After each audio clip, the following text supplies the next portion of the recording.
वीडियोकॉन, वो कंपनी जिसने इंडिया को पहली बार कलर टीवी दिखाया, जिसने मिडिल क्लास लोगों को ये सिखाया कि इलेक्ट्रॉनिक्स कोई लग्जरी नहीं बल्कि हमारी रोजमर्रा की जरूरत है। कहने का मतलब ये है कि एक टाइम ऐसा भी था जब टीवी लेना हो, वॉशिंग मशीन, रेफ्रिजरेटर या फिर एसी, लोग वीडियोकॉन के अलावा किसी और ब्रांड की तरफ देखते ही नहीं थे। लेकिन फिर ऐसा क्या हुआ कि वही कंपनी जो कभी करोड़ों लोगों की पहली पसंद थी, अपनी ही कहानी की विलन बन गई। कैसे एक आइकॉनिक ब्रांड धीरे धीरे देश के सबसे बड़े कॉर्पोरेट स्कैम में फंसकर बर्बादी की कगार पर पहुंच गया, चलिए सब कुछ डिटेल में जानते हैं आज के इस वीडियो में। तो दोस्तों, कहानी शुरू होती है 1955 से, जब औरंगाबाद जिले के गंगापुर में कपास और गन्ने की खेती करने वाले एक किसान रहा करते थे, जिनका नाम था नंदलाल माधवलाल धूत। नंदलाल जी एक बड़े किसान थे और किसानी से अच्छा खासा पैसा कमा चुके थे। इसीलिए उन्होंने सोचा कि क्यों न अब खेती बाड़ी से निकलकर कोई बिजनेस किया जाए।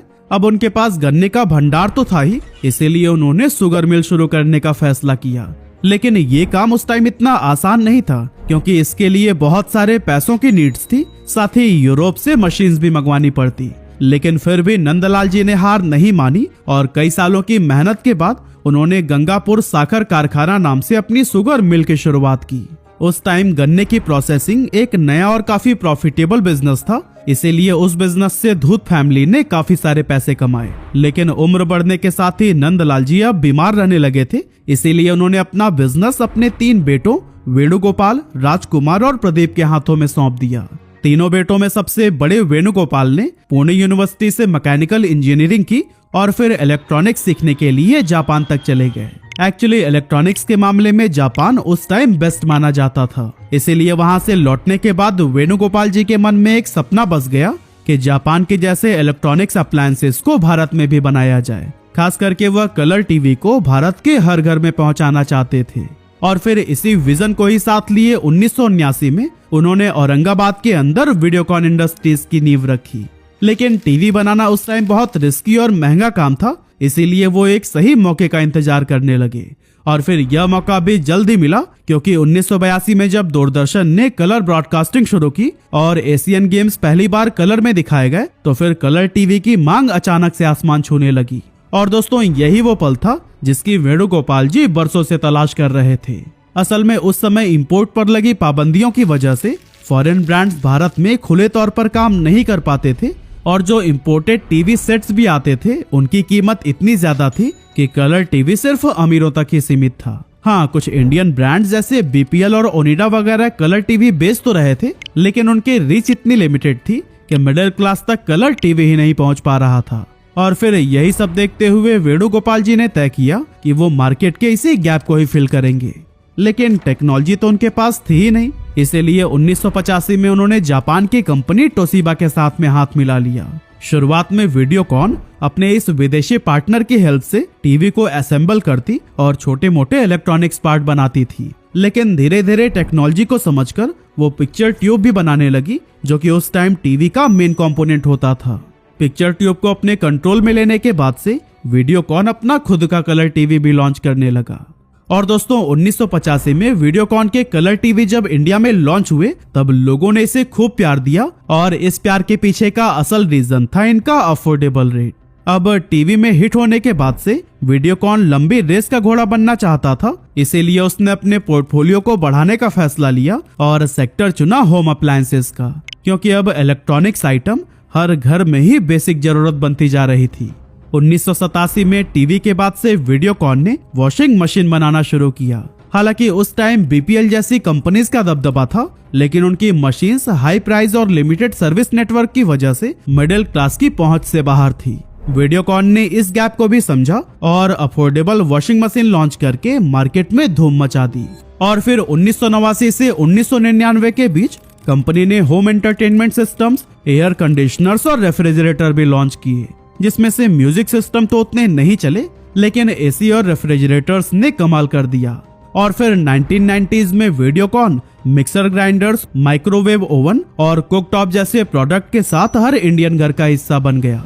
लेकिन फिर उसी टाइम कंपनी ने एक बड़ा कदम उठाते हुए क्रूड ऑयल के फील्ड में भी हाथ आजमाना शुरू कर दिया। उन्होंने एक्सप्लोरेशन यानी तेल और गैस की खोज करने और उसे निकालने के लिए विदेशों के ऑयल ब्लॉक्स में इन्वेस्टमेंट किया, ताकि इलेक्ट्रॉनिक्स के साथ साथ एनर्जी सेक्टर में भी अपनी पकड़ बनाई जा सके। लेकिन यही स्टेप आगे चलकर वीडियोकॉन की बर्बादी का सबसे बड़ा कारण बना। लेकिन कैसे, ये स्टोरी में हम आगे जानेंगे। फिलहाल हम यह कह सकते हैं कि 80s और 90s का पूरा दौर वीडियोकॉन का गोल्डन ग्रोथ फेज था और साल 2000 आते आते कंपनी का फोकस इंडिया के साथ साथ ग्लोबल मार्केट पर भी बढ़ने लगा था। अपने एक्सपेंशन को एक नए लेवल पर ले जाने के लिए वीडियोकॉन ने फिलिप्स के कलर टीवी प्लांट को 9 करोड़ रुपए में टेक ओवर कर लिया, जिसने वीडियोकॉन को ग्लोबल स्केल पर कंपटीशन करने की ताकत दी। इस एक्विजिशन के बाद वीडियोकॉन ने अपने टीवी मॉडल्स में नए फीचर्स इंट्रोड्यूस किए, जैसे फ्लैट स्क्रीन और स्टूडियो साउंड, जो उस समय कंज्यूमर्स के लिए काफी मॉडर्न और अट्रैक्टिव माने जाते थे। इसके बाद आया 2005, जो वीडियोकॉन के लिए गेम चेंजर साल साबित हुआ, क्योंकि इसी साल कंपनी रेफ्रिजरेटर और वॉशिंग मशीन के लिए फेमस इलेक्ट्रोलक्स इंडिया के 91.85% स्टेक एक्वायर कर लिए थे। साथ ही इसी साल वीडियोकॉन ने थॉमसन को भी एक्वायर कर लिया था, जो कि उस टाइम पिक्चर ट्यूब टेक्नोलॉजी का ग्लोबल लीडर था। ऐसे में कंपनी अब और भी बेहतर क्वालिटी और एडवांस फीचर्स वाले टीवी लॉन्च करने लगी। 2000 से 2005 का ये दौर वीडियोकॉन के लिए सिर्फ ग्रोथ नहीं बल्कि ग्लोबल रिकॉग्निशन का फेज था, क्योंकि ये देसी ब्रांड अब सिर्फ भारत का नहीं रहा बल्कि चाइना, पोलैंड, इटली और मैक्सिको जैसी इंटरनेशनल इलेक्ट्रॉनिक्स मार्केट में भी अपनी जगह बनाने में कामयाब हो चुका था। अब यहाँ तक तो सब कुछ बहुत सही चल रहा था, लेकिन इसके बाद से कंपनी ने कुछ ऐसी गलतियां कर दी जिससे सब कुछ बदल गया और वीडियोकॉन का ऐसा डाउनफॉल हुआ कि कंपनी बैंकरप्ट हो गई। 2007 के बाद वीडियोकॉन को लगने लगा था कि अब वो किसी भी सेक्टर में कदम रखकर सक्सेसफुल हो सकता है, एंड यही सोच धीरे धीरे उसकी सबसे बड़ी गलती साबित हुई। 2008 के आसपास जब भारत में मोबाइल सर्विसेज का बूम हो रहा था, तब वीडियोकॉन ने भी टेलीकॉम सेक्टर में एंट्री ली और उसने वीडियोकॉन टेलीकम्युनिकेशन लिमिटेड के नाम से अपना मोबाइल सर्विस ब्रांड लॉन्च कर दिया। इसके लिए कंपनी ने 2G स्पेक्ट्रम लाइसेंस के लिए अप्लाई किया और हरियाणा, पंजाब, मध्य प्रदेश, गुजरात और बिहार जैसे सर्कल्स में अपने टेलीकॉम ऑपरेशन शुरू किए। साथ ही उन्होंने अपने कीबोर्ड फोन्स भी लॉन्च किए, जिसका प्राइस काफी अफोर्डेबल रखा गया और इसी वजह से गांव देहात और छोटे शहरों में इनके फोन्स काफी अच्छे खासे बिकने लगे। इस सक्सेस से इंस्पायर होकर वीडियोकॉन ने सोचा कि जब हम मोबाइल के साथ टेलीकॉम सर्विसेज भी दे रहे हैं तो क्यों ना इसी तरह से टीवी के साथ साथ डीटीएच सर्विसेज भी दी जाए। यही सोचकर 27 अप्रैल 2009 में वीडियोकॉन ने डीटीएच सर्विस सेक्टर में भी एंट्री मार ली और वीडियोकॉन D2H को इंट्रोड्यूस किया गया। हालांकि उस समय डिश टीवी, टाटा स्काई और एयरटेल डिजिटल टीवी जैसे बड़े प्लेयर्स भी मौजूद थे, लेकिन वीडियोकॉन ने अपनी एंट्री को खास बनाने की पूरी कोशिश की। उसने कम दाम वाले पैक्स और रीजनल चैनल्स के ज्यादा ऑप्शंस दिए, जिस वजह से छोटे शहरों और ग्रामीण इलाकों में वीडियोकॉन D2H तेजी से पॉपुलर होने लगा। इसके साथ ही वीडियोकॉन ने 2010 में अपना पहला स्मार्टफोन लॉन्च करके एक और नए फील्ड में पैर जमाने शुरू कर दिए, क्योंकि कंपनी सिर्फ फीचर फोन्स तक सीमित नहीं रहना चाहती थी। उस टाइम सबको यही लग रहा था कि ये नए नए बिजनेसेस वीडियोकॉन को देश की सबसे बड़ी कंपनी बना देंगे, लेकिन कुछ ही समय के बाद से ये बिजनेसेस यानी कि टेलीकॉम, डीटीएच और स्मार्टफोन्स बहुत बड़े डिजास्टर साबित हुए। तो चलिए सबसे पहले हम बात कर लेते हैं इसके टेलीकॉम बिजनेस की। एक्चुअली हुआ ये कि स्पेक्ट्रम लाइसेंस को खरीदने में कंपनी ने बहुत बड़ा पैसा लगाया और इसके साथ ही नेटवर्क सेटअप और ऑपरेशंस में भी बड़ा इन्वेस्टमेंट किया। लेकिन 2G घोटाले के चलते 2012 में सुप्रीम कोर्ट ने 2G स्पेक्ट्रम एलोकेशन को इलीगल डिक्लेयर कर दिया था और वीडियोकॉन टेलीकॉम के लाइसेंस भी कैंसिल कर दिए गए, क्योंकि ये लाइसेंस बिना किसी ट्रांसपेरेंट बिडिंग प्रोसेस के बेहद कम कीमत पर बांटे गए थे।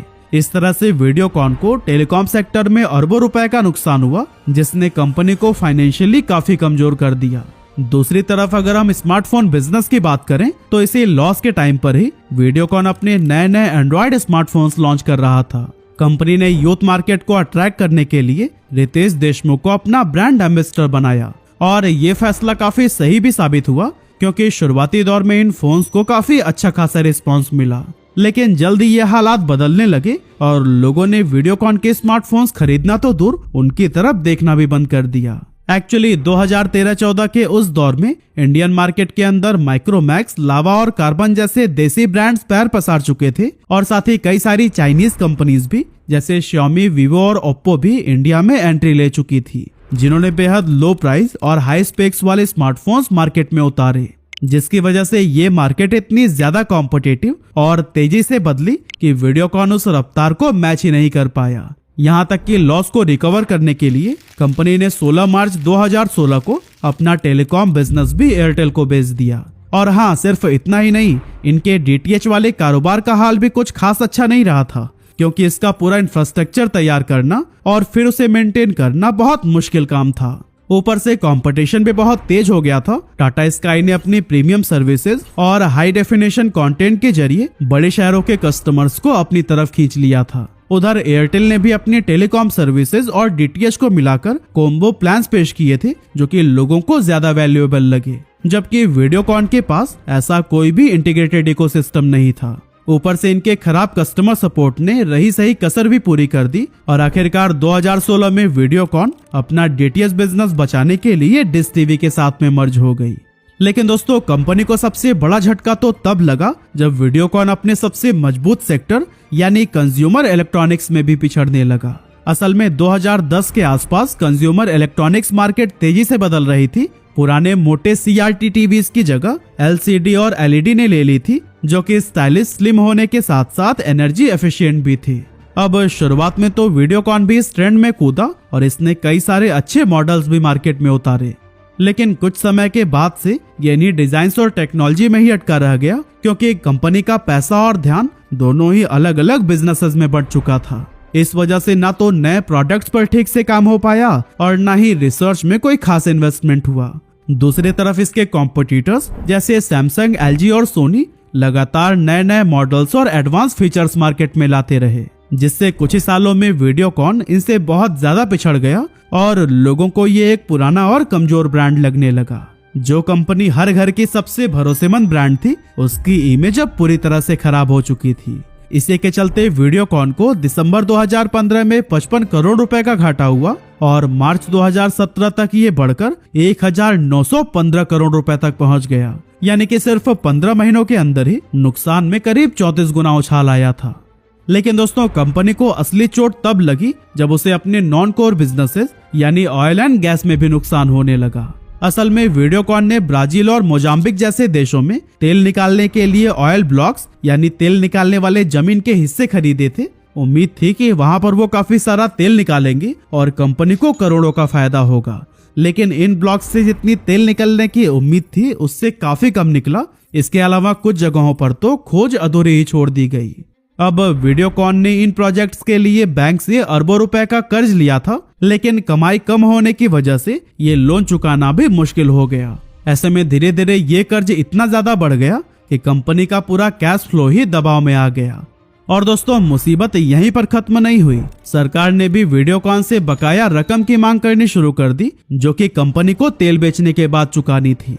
लेकिन बार बार मांगने के बाद भी जब वीडियोकॉन ने पैसे नहीं भरे, तब उस समय की पेट्रोलियम मिनिस्ट्री ने सीधे सुप्रीम कोर्ट में केस फाइल कर दिया, जहां कंपनी से लगभग 525 मिलियन $US चुकाने के लिए कहा गया। इन सभी रीजन से कंपनी की फाइनेंशियल कंडीशन डगमगाने लगी। कर्ज, बढ़ता हुआ इंटरेस्ट और गिरती हुई सेल्स, इन सब ने मिलकर वीडियोकॉन को ऐसी प्रॉब्लम में डाल दिया जहां से निकलना लगभग नामुमकिन था।